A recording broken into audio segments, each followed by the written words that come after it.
Mga bro, maghanda na kayo sa balitang aabot sa langit at babagabag sa inyong mga isipan.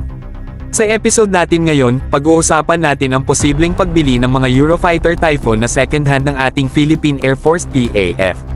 Tara, simulan na natin.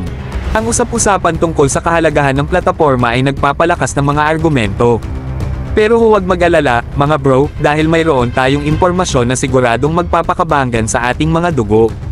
May isang artikulo na naglalahad ng karanasan ng Colombia sa kanilang multi-role fighter, MRF tender, at kasama rito ang isang nakakanganyong alok mula sa Espanya. Handa na ba kayo dito?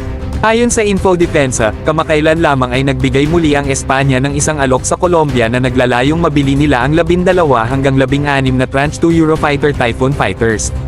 Astig diba? Ngayon, heto ang mas nakakaenganyong bahagi. Malamang na mayroong katulad na alok na ibinigay sa ating minamahal na Pilipinas.